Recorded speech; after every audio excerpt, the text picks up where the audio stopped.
So hi guys, நான் உங்களிடத்துல இருந்து பாணி. ஸோ இன்றைக்கி என்ன செய்தி பார்க்க போகிறோம் அப்படின்னு சொன்னால், நம்மளுடைய மனம் அப்படின்றத ரெண்டு வகையாக நம்ம பிரிக்கலாம், மூணாக பிரிக்கலாம். பட்டு சூப்பர் மென்டல் கான்ஷியஸ் அப்படின்னு சொல்லுவாங்க. அது வந்து சித்து நிலை போகக்கூடிய இடத்துக்கு போகிறதுங்க. அது சராசரியாக எல்லாருக்கும் நடக்கிறது இல்லை. அதனால் அந்த மூணாவது அதை விட்டுருவோம். ரொம்ப சராசரியாக எல்லா மனிதர்களுக்கும் இருக்கக்கூடிய அந்த ஒரு நிலை அப்படின்னு பார்க்குறது வந்து கான்ஷியஸ், சப்கான்ஷியஸ், விழிப்பு நிலை, ஆழ்ந்த மனோநிலை அப்படின்னு சொல்லக்கூடியது. இப்போ இந்த மாதிரி மனதிற்கு வந்து இந்த மாதிரி பகுப்பு அப்படிங்கிறது இருக்கா அப்படின்னு கேட்டால் கிடையாது. இப்போது இந்த விண்டோஸ் கம்ப்யூட்டர் யூஸ் பண்ணக்கூடிய ஆட்கள் இருந்தீங்கன்னு வச்சுங்களேன், உங்களுக்கு கொஞ்சம் என்றைக்காவது ஒரு நாள் சிந்திச்சு பார்த்துருக்கீங்களா? நம்மளுக்கு வந்து சி டிரைவு, டி டிரைவு, இ டிரைவு, எஃப் டிரைவுன்னு அப்படியே வச்சுக்கிட்டே இருக்கும். ஆனால் இது எல்லாமே ஆக்சுவலாக ஒரே டிரைவ் தான் தெரியுமா? அந்த சிபியூக்குள்ளே இருக்கக்கூடிய வெறும் ஒரே டிஸ்க்கு தான் அது.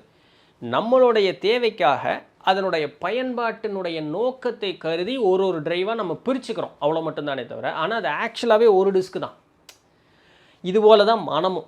நம்ம வந்து இன்றைக்கி விழிப்பு நிலையில் இருக்கும். நீங்கள் என்னை இப்போ பார்க்குறீங்க, நான் பேசுகிறது கேட்குறீங்க, இப்போ நான் இங்கே உட்காந்து பேசிகிட்டு இருக்கேன், இதெல்லாம் இருக்குல்ல, இதெல்லாம் விழிப்பு நிலை நடக்கக்கூடியது. ஆனால் இந்த விழிப்பு நிலையில் நடக்கக்கூடிய அந்த ஒரு செயலுக்கே ஆழ்மனதிலிருந்து வெளிப்படக்கூடிய ஒரு சில உணர்வுகளினுடைய வெளிப்பாடு தான் அதற்கு உண்டான காரணம். இப்போ நான் இப்படி பேசுகிறேன் அப்படின்னு சொன்னால், ஒரு 4-5 வருஷத்துக்கு முன்னாடி இப்படி நான் பேசலை. அப்போ ஏதோ ஒரு மாற்றம் என்னுடைய ஆழ்மனதில் பதிஞ்சிருக்கு. இனத்தில் இப்படியெல்லாம் பண்ணணும், இப்படி பண்ணணும், இந்த மாதிரி மாற்றிக்க, உன்னால் முடியுண்டா, வைக்கப்படாதரா, அப்படியா இப்படியான்னு எல்லாம் மாற்றினதனுடைய ஒரு வெளிப்பாடு.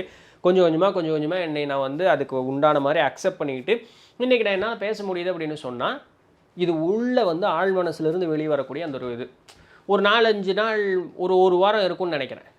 அன்றைக்கி வீடியோ போடும்போது ஒரு மாதிரி டல்லாக இருக்கேன்னா, எனக்கு வீடியோ போடுறதுக்கு இன்றைக்கி மூடு இல்லைங்க அப்படின்னு. அப்போ என்னமோ எனக்கு உள்ளே பாதிச்சிருக்கு. இது வெளிப்புறமாக இருக்கக்கூடிய சிந்தனையில் இல்லை, என்னமோ மனதளவில் பாதிச்சதனுடைய வெளிப்பாடு தான் இவ்வளவு நல்லா பேசக்கூடிய என்னாலையும் பேச முடியாமல் போனது. அப்படின்னா என்ன? மனம்ங்கிறது ஒன்று தான். அது நம்ம ஒரு புரிதலுக்காக இது வந்து விழிப்பு நிலை, இது ஆழ்மன நிலை அப்படின்லாம் நம்ம வச்சுக்கிட்டு இருக்கோம். சரிங்களா? ஏன் இதை சொல்ல வரேன்னா, நம்ம என்ன தான் படுத்து தூங்கும் பொழுது இந்த விழிப்பு நிலை அப்படின்னு சொல்லக்கூடியது தமிழில் என்ன சொல்லுவாங்க? சாக்கிரம் அப்படின்னு சொல்லுவாங்க. சமஸ்கிருதத்தில் அதுக்கு பேர் ஜக்ரத்துன்னு பேர். சரிங்களா? ஜாக்கிரதை உணர்வு அப்படின்னு நம்ம சொல்கிறோம்ல, அந்த விழிப்புணர்வுன்னு அர்த்தம். தமிழில் அதற்கு பேர் சாக்கிரம்னு பேர். இந்த கான்ஷியஸ் மைண்ட் அப்படிங்கிறது வந்து தூங்கும் பொழுது காணாமல் போயிடுது. நான் வந்து தூங்கிட்டு இருந்தேன், நான் நல்லா தூங்கினேன், நான் நல்லா தூங்கலை இப்படிங்கிறதெல்லாம் உங்களுக்கு எப்போ தெரியும்?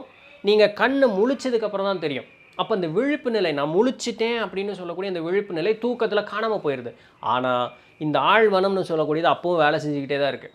உங்களுடைய இருதயம் துடிக்குதா? தின்ன சோறு செரிமானம் ஆகுதா? உடம்புக்குள்ளே ரத்த ஓட்டம் அப்படிங்கிறது ஓடிக்கிட்டு தான் இருக்குது. மூளைங்கிறது வேலை செஞ்சுக்கிட்டு தான் இருக்குது. உடக்கூடிய மூச்சு விட்டுக்கிட்டு தான் இருக்கும். யாருப்பா இதெல்லாத்தையும் உட்காந்து வேலை செய்ய வச்சுக்கிட்டு இருக்கிறா?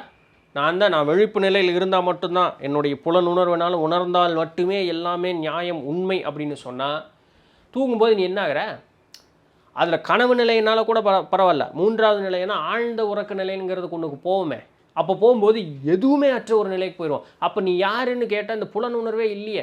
செத்துட்டேன்னா சொல்ல முடியும்? இல்லையே. அதான் எந்திரிச்சு உட்காந்தியே கொட்டான்னு. ஆமாம், இல்லை நல்லா தூங்கினப்பா, நல்ல கனவு வரல, ஒன்றும் வரல, ஆழ்ந்த தூக்கம். எது உன்னைய சொல்ல வச்சப்போ அந்த ஆழ்ந்த தூக்கத்துலேயும் நீ இருந்திருக்கியே, இதெல்லாம் வேலை செய்ய வச்சிருக்கே, எது வேலை செய்ய வச்சது அப்படின்னு கேட்டால், புரிதலுக்காக சொல்ல போகணுன்னா சப்கான்ஷியஸ், ஆழ்மன நிலை அப்படின்னு சொல்லக்கூடியது நம்மளால் வேலை செஞ்சுட்டு இருக்கு. அப்படின்னா என்ன? இந்த விழிப்பு நிலைன்னு சொல்லக்கூடியதை காட்டிலும் நம்மளுடைய ஆழ்மன நிலை அப்படின்னு சொல்லக்கூடியது அதிகப்படியான சக்தி வாய்ந்தது அப்படிங்கிறதுக்கு உண்டான விளக்கத்தை தான் இவ்வளோ தூரம் சொல்லிக்கிட்டு இருக்கேன். ஏன் இது இவ்வளோ நேரம் சொல்லிக்கிட்டு இருந்தேன் அப்படின்னு கேட்டால், இப்போ அடுத்து கொடுக்கக்கூடிய 2 உதாரணங்கள் உங்களுக்கு அதற்கு உண்டானதாக இருக்கும். அது உங்களுடைய வாழ்க்கையோடு உங்களால் பொருத்தி பார்க்க முடியுங்கிறதுக்காக தான் இவ்வளோ தெளிவாக அதை வந்து பொறுமையாக சொல்லிக்கிட்டு இருக்கேன். முதல் விளக்கம் கேளுங்க. 1995 வருடம் ஃப்ரான்ஸ் நகரத்தில் நடந்த ஒரு அதிசயமான ஒரு விஷயம். சரிங்களா? மேடம் பைரி அப்படின்னு சொல்லக்கூடியவங்க வாழ்வில் நடந்த ஒரு விஷயம். ஃப்ரான்ஸில் பார்த்தீங்கன்னா லூர்டெஸ் அப்படின்னு சொல்லக்கூடிய ஒரு இடம் இருக்குது. அங்கே பெரிய ஒரு கத்தோலிக்க தேவாலயம், அது சர்ச்சு. சரிங்களா? அங்கே வந்து அந்த காலத்தில் இன்றைக்கு வரைக்கும் நம்பிக்கை உண்டு. அங்கே வந்தோம்னா நம்ம வந்து இந்த ஹீலிங் ப்ராப்பர்ட்டிஸ் எல்லாம் அங்கே ரொம்ப அதிகம். அங்கே கொடுக்கக்கூடிய அந்த புனித நீருக்கு வந்து அந்த ஹீலிங் ப்ராப்பர்ட்டிஸ் எல்லாம் ரொம்ப அதிகம் அப்படின்னு சொல்லி, அப்போ அதை நம்பி ஒரு பார்வையற்ற ஒரு பெண், மேடம் பைரி அப்படின்னு சொல்லக்கூடிய ஒரு பார்வையற்ற பெண் அந்த தேவாலயத்திற்கு வருகிறார்கள். இப்போது பார்வையற்றது அப்படின்னு சொல்லும்பொழுது எப்படி பார்வையற்றது? சும்மா அப்படியே கண்ணு தெரியுதா தெரியலிங்க, பார்வையற்றது அப்படிங்கிற மாதிரியா? இல்லை. பார்வையற்ற பெண்ணாக இருந்தாலும் அவங்க வந்து ஹாஸ்பிட்டலெலாம் போகிறாங்க, டாக்டர்ஸ்டெல்லாம் பார்க்குறாங்க. அவங்க முழுக்க என்ன சொல்கிறாங்கன்னா, அம்மாடி உனக்கு இந்த கண்ணனுடைய விழி அது வந்து இல்லாமல் போகுதுன்னு இல்லை, அதனுடைய நரம்பு மண்டலங்கள் முதல் கொண்டே உனக்கு அது செத்து போச்சு. அங்கே அது வேலையே செய்ய மாட்டேங்குது, சும்மா கிடக்குது. அது முழுமையாக அது வந்து இறந்த நிலையில் இருக்குது. உனக்கு பார்வை இல்லை அப்படின்னு சொல்லப்பட்ட அப்படி ஒரு பெண் பைரி, மேடம் பைரி அப்படின்னு சொல்லக்கூடியவங்க. அவங்க வந்து 1995 ஆண்டு அந்த லோர்டஸ் ஃப்ரான்ஸ் அப்படின்னு சொல்லக்கூடிய அந்த ஒரு இடத்திற்கு அவர்கள் வருகிறார்கள். அந்த ஹீலிங் ப்ராசஸ் அப்படிங்கிறதுக்குள்ளே போகிறாங்க. சில மாதங்களுக்குள்ளாகவே பார்க்கும்போது இதை வந்து யார் ரெக்கார்ட் பண்ணான்னா, ஒரு ப்ராட்டஸ்டன்ட் லேடி ஒருத்தங்க, ரூத் கிரான்ஸ்டன் அப்படின்னு சொல்லக்கூடியவங்க இதை ரெக்கார்ட் பண்ணுறாங்க. இன்றைக்கும் பார்த்தீங்க அப்படின்னு சொன்னால் அந்த லூர்டஸ் ஃப்ரான்ஸினுடைய மெடிக்கல் டிபார்ட்மெண்ட்டுடைய ஆர்கைவ்ஸில் இந்த மேடம் பைரியினுடைய கேஸ் அங்கே குறிப்பிட்டு வைக்கப்பட்டிருக்கிறது அப்படின்னு சொல்லப்படுது.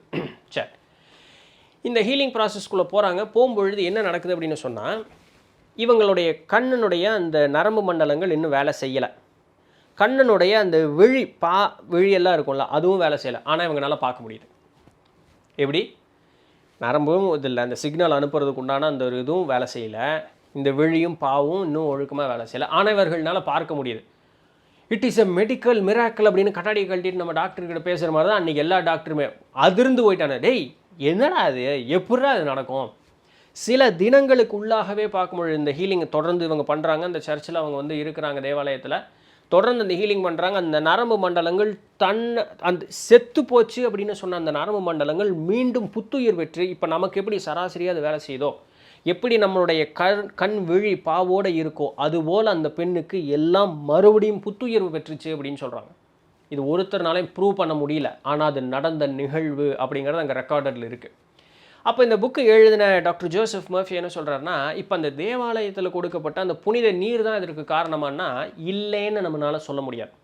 இப்போ அந்த தேவாலயத்திற்கு மட்டும்தான் அந்த மாதிரி சக்தியா அப்படின்னு கேட்டால் அதுவும் ஆமான்னு நம்ம சொல்ல முடியும். ஏன்னா இந்த உலகில் பல்வேறு மதங்கள் உண்டு. இந்த பல்வேறு மதங்களும் வழிபடக்கூடிய ஒவ்வொரு ஆலயங்கள் உண்டு. அந்த ஒவ்வொரு ஆலயத்திற்கும் ஒரு வகையான சக்தி அப்படிங்கிறது உண்டு. இந்த உலகம் முழுக்க சக்தி மையங்கள்னால் நிறைக்கப்பட்டிருக்கக்கூடியது. அந்த மாதிரி இருக்கக்கூடிய இடங்களில் பழைய ஒரு தேவாலயங்கள் அப்படிங்கிறது எல்லாமே இருக்குது.